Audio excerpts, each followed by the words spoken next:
मंच पर उपस्थित श्रीमान किशन रेड्डी जी, श्री अर्जुन राम मेघवाल जी, श्रीमती मीनाक्षी लेखी जी, भारत सरकार के संस्कृति मंत्रालय के सचिव श्री गोविंद मोहन जी, पर्यटन मंत्रालय के सचिव श्री अरविंद सिंह जी, श्रीमती उमा नंदूरी जी, अनेक राज्यों से आए हुए राज्यों के संस्कृति मंत्रालय के, पर्यटन मंत्रालय के मंत्रीगण, सभी राज्य सरकारों के अधिकारीगण और उपस्थित पत्रकार छायाकार मित्रों, सबसे पहले तो एनआईसी के चेयरमैन के नाते मैं अमृत समागम में आप सभी का हृदय की गहराइयों से स्वागत करता हूं। मित्रों, आजादी का अमृत महोत्सव शायद एक पीढ़ी के बाद किसी के भाग्य में ऐसा समय आता है कि हम इसको मना पाए। हम सब सौभाग्यशाली हैं कि आज आजादी के अमृत महोत्सव के वर्ष में हम पर ऐसा कोई न कोई दायित्व है जिससे जुड़ने का सौभाग्य हम सबको मिला है। आजादी के 75 साल एक मानो में ढेर सारी उपलब्धियों के साल हैं। एक मानो में आजादी से लेकर अब तक भारत को विश्व के मंच पर प्रथम पंक्ति में बैठाने में हम सफल हुए हैं। हमारी लोकतंत्र की जड़ों को गहरी पाताल तक गहरी करने में भी हम सफल हुए हैं। विकास के सभी क्षेत्रों में कई कीर्तिमान हम सबने संयुक्त पुरुषार्थ से रचे हैं और साथ साथ हमारी संस्कृति और हमारे इतिहास को भी संरक्षित और संवर्धित रखने में हमने सफलता प्राप्त की। और आजादी का अमृत महोत्सव जब आया तब देश के प्रधानमंत्री जी ने देश के सामने कल्पना रखी थी कि आजादी का अमृत महोत्सव मनाना चाहिए और आजादी के अमृत महोत्सव में एक बहुउद्देशीय अमृत महोत्सव होना चाहिए। आजादी के अमृत महोत्सव के माध्यम से हमारी नई पीढ़ी को आजादी प्राप्त करने के लिए उस वक्त जो आजादी की जंग लड़े 1857 से लेकर 1947 तक, इतनी बड़ी 90 साल की जंग जो लोग लड़े उनका महिमा मंडल होना चाहिए।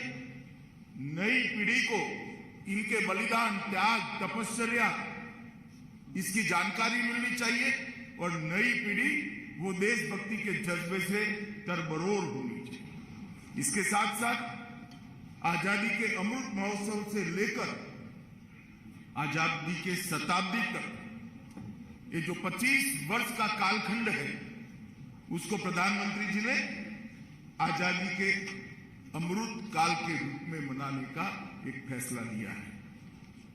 और ये 25 साल भारत को सर्वोच्च स्थान पर बिठाने के लिए 130 करोड़ की जनता का सामूहिक प्रयास कैसे हो और इसका परिणाम कैसे आए, इस दिशा में सब एक दिशा में प्रयास करें। इसके लिए उन्होंने ये 25 साल के वर्ष को, कालखंड को अमृत काल के रूप में कहा है।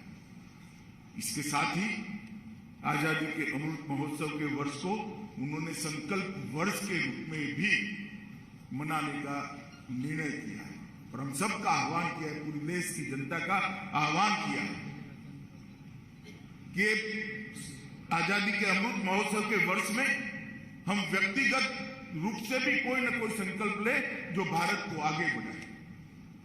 हम सरकार की छोटी सी छोटी इकाई ग्राम पंचायत से लेकर देश की पार्लियामेंट तक हर संस्था एक संकल्प ले जो भारत को आगे बढ़ाए। सरकार के हर विभाग अपने लक्ष्य तय करे, संकल्प ले और जो देश को आगे बढ़ाए। मित्रों, ये संकल्प लेने का वर्ष है और ये 25 साल का अमृत काल संकल्प को सिद्ध करने का समय है। और जब आजादी की शताब्दी होगी तब ये करोड़ों संकल्पों का संपुट देश को महान बनाएगा। 12 मार्च 2021 को प्रधानमंत्री जी ने आजादी के अमृत महोत्सव की शुरुआत भारत की आजादी की काशी गांधी आश्रम से शुरू करें और उसके बाद अनेक कार्यक्रम संस्कृति सचिव जी ने इसका डिटेल ब्यौरा दिया है। मैं इसकी डिटेल में जाना नहीं चाहता। 25,000 से ज्यादा कार्यक्रमों के माध्यम से देश के हर कोने में, हर जिले में, हर तहसील में, हर सरकार इन्वॉल्व हो, इस प्रकार से कार्यक्रम हुए। परंतु हमने ये स्वीकार करना पड़ेगा कि अभी भी कुछ छूट गया है। कठिन समय आया है, कोरोना का कालखंड, इसकी दूसरी लहर, तीसरी लहर, ये सभी इसी कालखंड में है। इसके कारण कार्यक्रमों को हाइब्रिड मोड में करना पड़ा, ऑनलाइन भी करना पड़ा और जनता की भागीदारी जितनी मात्रा में होनी चाहिए इतनी नहीं। मगर अब जब देश कोरोना के कालखंड से बाहर निकल रहा है, कोरोना की गिरफ्त से बाहर निकल रहा है, उस वक्त बाकी का बचा हुआ समय जन भागीदारी के साथ आजादी का अमृत महोत्सव हम मनाएं। इसके लिए ये सम्मेलन आज आहूत किया है। 2 दिन के संगोष्ठी के अंदर हमने ये तय करना है कि हर गांव की हिस्सेदारी कैसे आजादी के अमृत महोत्सव में हो, हर तहसील की हिस्सेदारी कैसे आजादी के अमृत महोत्सव के अंदर हो, हर जिले और हर प्रदेश की हिस्सेदारी कैसे आजादी के अमृत महोत्सव में हो।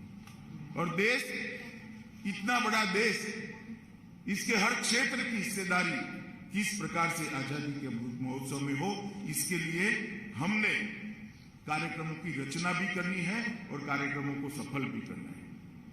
आजादी के अमृत महोत्सव को 5 लिंग में मनाने के लिए कल्पना रखी गई है।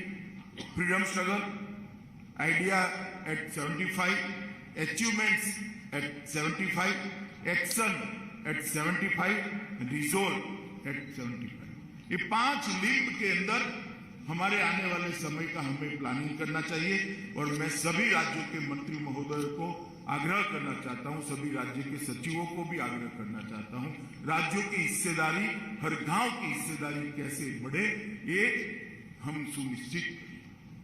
क्योंकि इसमें जितने लोग और विशेषकर युवा सम्मिलित हो गए, वो शताब्दी के वर्ष में आज देश को विश्व के सर्वोच्च स्थान पर बिठाने के लिए उनकी ऊर्जा ही काम आएगी। जितने लोग सम्मिलित होंगे वो अपने आप संकल्प की सिद्धि की 25 साल की यात्रा के सहयात्री बन जाएंगे और देश को अचीवमेंट की ओर ले जाएंगे। हमें मालूम नहीं है, जैसे किशन भाई ने कहा, 25 साल के बाद देश का प्रधानमंत्री कौन होगा, किस पार्टी की सरकार होगी, जिसकी भी होगी होगा, देश तो होगा। देश आगे बढ़ना चाहिए। इस बड़ी कल्पना के साथ देश के प्रधानमंत्री जी ने इस संकल्प यात्रा का विचार किया है और मैं मानता हूं कि संकल्प यात्रा को हम सब ने इरिस्पेक्टिव ऑफ पार्टी पॉलिटिक्स सफल बनाना चाहिए। मित्रों, आजादी का इतना बड़ा संघर्ष, अनेक विध प्रकारों से संघर्ष, कहीं सशस्त्र संग्राम हुए, कहीं गांधी जी के नेतृत्व में असहयोग का आंदोलन हुआ, अहिंसक आंदोलन हुआ, कई लोगों ने साहित्य के माध्यम से आजादी की लड़ाई लड़ी, कई लोगों ने अनेक प्रकार से असहयोग करते हुए आजादी की लड़ाई लड़ी, कई लोगों ने अंग्रेजी शिक्षा का बहिष्कार करते हुए आजादी की लड़ाई, अनेक विविध तरीकों से अंग्रेजों के खिलाफ आजादी की लड़ाई लड़ी। और 1857 से 1947 का यह संघर्ष आज की पीढ़ी के मन में फिर से एक बार जागरूक करना। इसको सिर्फ इतिहास, इसकी जानकारी उनको नहीं दे सकता। अनेक घटनाएं, अनेक वीर नायक, अनेक विस्मृत नायक, उनका चरित्र उनके मानस पटल पर जीवित करना पड़ेगा, तब जाकर वो अपने आप को आजादी के संघर्ष के साथ जुड़ेगा। और एक बच्चा अगर आज आजादी के संघर्ष के साथ अपने आप को जोड़ देता है तो पूरे दिन, पूरे जीवन वो भारत के विकास को समर्पित रहेगा। इसमें आप कोई संशय मत। भारत की नई पीढ़ी को, हमारी आने वाली पीढ़ी को आजादी के साथ, देश के साथ जोड़ने का इस स्वर्णिम अवसर है। इसलिए एक नई पीढ़ी के मन में देशभक्ति का जज्बा जगाना और वो जज्बे के आधार पर पूरा जीवन देश के लिए काम करता रहे, इस प्रकार की एक नई पीढ़ी का सर्जन करना इसका एक बहुत बड़ा मौका है। इसीलिए व्यापक जन भागीदारी के साथ आजादी का अमृत महोत्सव मनाया जाए, इसका आग्रह देश के प्रधानमंत्री जी ने हम सबके सामने रखा है। राष्ट्रगान का कार्यक्रम हो, रंगोली बनाने का कार्यक्रम हो, स्वतंत्रता संग्राम के विस्मृत वीरों पर शोध और संकलन का कार्यक्रम हो, मेरा गांव मेरी धरोहर वो कार्यक्रम हो, इसके तहत में राज्यों पर ये चारों कार्यक्रम जो हुए हैं कुछ तो समाप्त हुए, मगर मेरा गांव मेरी धरोहर एक ऐसा कार्यक्रम है कि देश के 6.5 लाख इसके साथ वर्चुअल संग्रहालय सर्जित करने का जो हमारा कार्यक्रम है, इसके साथ जिलों को जोड़ना पड़ेगा, तब जाकर हम काम कर पाएंगे। मित्रों, कई सारे कार्यक्रम ऐसे हुए हैं। प्रधानमंत्री जी को पोस्ट कार्ड लिखे गए, स्वतंत्रता स्वर जिसमें ब्रिटिश द्वारा प्रतिबंधित कविताओं का संकलन हुआ, धारा एक कार्यक्रम हमारे पौराणिक ज्ञान से जुड़े हुए जितने भी अचीवमेंट है इसको आज तक इसके धारा प्रवाह के साथ रखने का एक कार्यक्रम हुआ है। वंदे भारत नृत्य उत्सव हुआ, 1857 की प्रथम स्वतंत्रता संग्राम के स्मरण का कार्यक्रम हुआ, स्वच्छाग्रह का भी कार्यक्रम हुआ। ये सारे कार्यक्रमों ने एक प्रकार से चेतना तो जागरूक की है, परंतु आज से लेकर कार्यक्रम की समाप्ति तक हमने जन जागृति और जनता का भागीदारी दोनों को बढ़ाने के लिए हमने आगे काम करना पड़ेगा। एक वर्ष में कुल मिलाकर 25,000 कार्यक्रम किए, मगर राज्यों के द्वारा और केंद्र शासित प्रदेशों में 7200 कार्यक्रम। ये संख्या बढ़ानी पड़ेगी और इसके लिए आज आपको यहाँ निमंत्रण देकर बुलाया गया है और होल ऑफ गवर्नमेंट के दृष्टिकोण से आजादी के अमृत महोत्सव को हमने सफल करना पड़ेगा। मित्रों, आने वाले दिनों में हर घर झंडा, अंतर्राष्ट्रीय योग दिवस, डिजिटल जिला रिपोजिटरी, स्वतंत्र स्वर और मेरा गांव मेरी धरोहर, ये सारे कार्यक्रम जन भागीदारी को सुनिश्चित करेंगे। हर घर झंडा का जो कार्यक्रम है वो राज्य सरकारों के सहभागिता के बगैर सफल नहीं हो सकता। नीचे तक पंचायत, म्यूनिसिपालिटी, म्यूनिसिपल कॉर्पोरेशन, जिला पंचायत, तहसील पंचायत के इन्वॉल्वमेंट के बगैर हर घर झंडा का कार्यक्रम सफल नहीं हो सकता।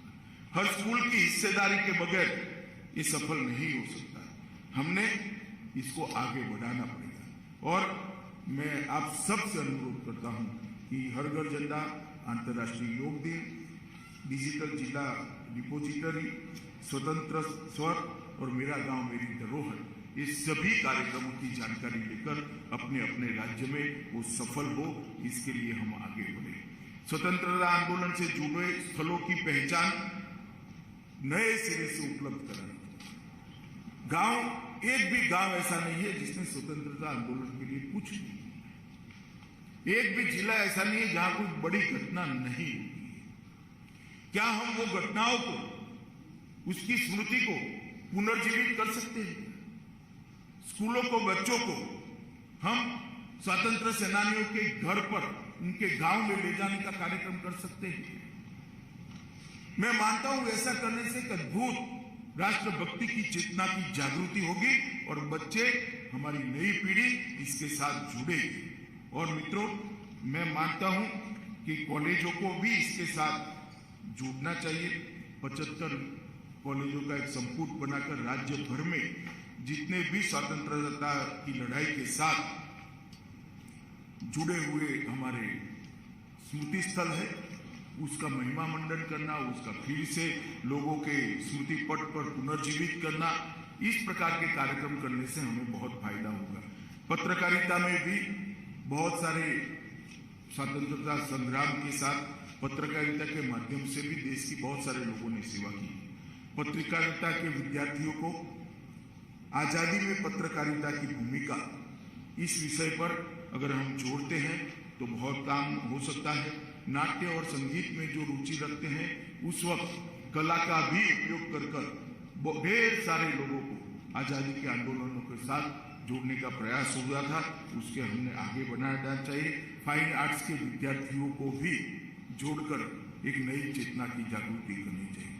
मित्रों, मोदी जी ने आजादी के आंदोलन के सभी स्वतंत्रता सेनानियों को श्रद्धांजलि देना और उनकी स्मृति को पुनर्जीवित करना, इस पर ज्यादा बल दिया है। हम सब राज्य से आए हुए हमारे संस्कृति मंत्री और पर्यटन मंत्री यहाँ पर जो उपस्थित है, अपने अपने राज्य में जाकर इस विषय को नीचे तक परकोलेट करने के प्रयास करें, ये आप सभी से अपेक्षा है। और मित्रों, संकल्प ये आजादी के अमृत महोत्सव की आत्मा है। मैं आपको एक छोटी सी बात बताना चाहता हूँ। 130 करोड़ नागरिक अगर छोटा छोटा भी एक एक संकल्प व्यक्तिगत भी ले ले तो कितनी बड़ी ऊर्जा हो सकती है। स्कूल का एक बच्चा एक संकल्प लेके मैं जीवन भर कोई टैक्स की चोरी नहीं करूंगा, और अगर इस संकल्प को आधा जीवन भी पालना करता है तो देश कितना आगे बढ़ सकता है। एक बच्चा संकल्प ले ले कि मैं कभी ट्रैफिक के नियमों का उल्लंघन नहीं करूंगा। एक बच्चा संकल्प ले ले कॉलेज में पढ़ता हुआ कि मेरी थाली में जूठा अन्न में नहीं छोड़ूंगा, अन्न को नहीं बिगाड़ूंगा। एक बच्चा संकल्प ले ले कि मैं हर आजादी के दिन को 15 अगस्त को आजादी को समर्पित मेरा एक सप्ताह किसी न किसी सेवा कार्य के साथ जोड़ दूंगा। कितना बड़ा परिवर्तन आ सकता है। और मित्रों, अगर हर नागरिक देश का 130 करोड़ नागरिक एक व्यक्तिगत संकल्प छोटा छोटा भी ले ले, जो अपने लिए न हो, कोई दूसरे के लिए, कोई गांव के दलित के लिए हो, कोई गांव के गरीब के लिए हो, कोई गांव के अनपढ़ के लिए, अगर ये संकल्प कोई ले लेता है तो 130 करोड़ संकल्प का ये संपुट देश को महान बनाने के लिए बहुत बड़ा काम कर सकता है। देखने में चीज बहुत छोटी है, मगर 130 करोड़ लोग अगर इसको करते हैं तो इसकी ताकत भी बहुत बड़ी है। और मैं मानता हूं कि आजादी के अमृत महोत्सव, अमृत काल और शताब्दी तक का समय भारत को महान बनाने का समय है, भारत को दुनिया में सर्वोच्च स्थान पर बिठाने का समय है और भारत को विश्व गुरु बनाने का समय है। मोदी जी ने हम सबसे यही अपेक्षा रखी है। मित्रों, मेरा आप सभी से निवेदन है, ये 2 दिन की संगोष्ठी के अंदर हम हमारे राज्य के अंदर कुछ स्थान आजादी के अमृत महोत्सव निमित्त परमानेंट ऐसे बनाए जो चेतना केंद्र बने। अब आप जाएंगे लाल किला पर तो देखेंगे लाल किला में किस प्रकार का परिवर्तन हुआ है। हम हमारे राज्य में क्या ऐसे एक दो स्थान चयनित कर इसको चेतना का केंद्र बना सकते हैं? कुछ ऐसे संकल्प प्रसारित करें जो अनेक लोगों को प्रेरणा दे कि मैं पढ़ लिख गया हूं, मैं एक प्रौढ़ अनपढ़ को पढ़ाऊंगा। इस प्रकार के कुछ संकल्प जो चेतना को फैलाने का काम करे, जो देशभक्ति को फैलाने का काम करे, देश के विकास को फैलाने का काम करे, इस प्रकार की कार्य योजना आप बनाकर जाएंगे, ऐसा मुझे विश्वास है। आज भारत सरकार के निमंत्रण पर आप सभी लोग यहाँ आए हैं। मैं फिर से एक बार आप सबसे करबद्ध निवेदन करना चाहूंगा कि नरेंद्र मोदी जी ने आजादी के अमृत महोत्सव से लेकर आजादी की शताब्दी तक का यह अमृत काल, जो संकल्प सिद्धि का काल हम सब के साथ अपेक्षा रखा है। और मैं मानता हूं कि हम सब का भी दायित्व है कि भारत को महान बनाने की यात्रा में हम सब जुड़ जाए। किशन भाई के नेतृत्व में भारत सरकार इसको बहुत अच्छे तरीके से आगे बढ़ा रही है। एक कोरोना का समय आ गया था, अब ईश्वर कृपा से और भारत सरकार के प्रयास से, राज्य सरकारों के प्रयास से कोरोना के बाहर हम निकले हैं। तब फिर से एक बार नई ऊर्जा के साथ यात्रा को हम आगे बढ़ाएं, यही अपेक्षा है और यही आप सबसे विनती है। वंदे मातरम।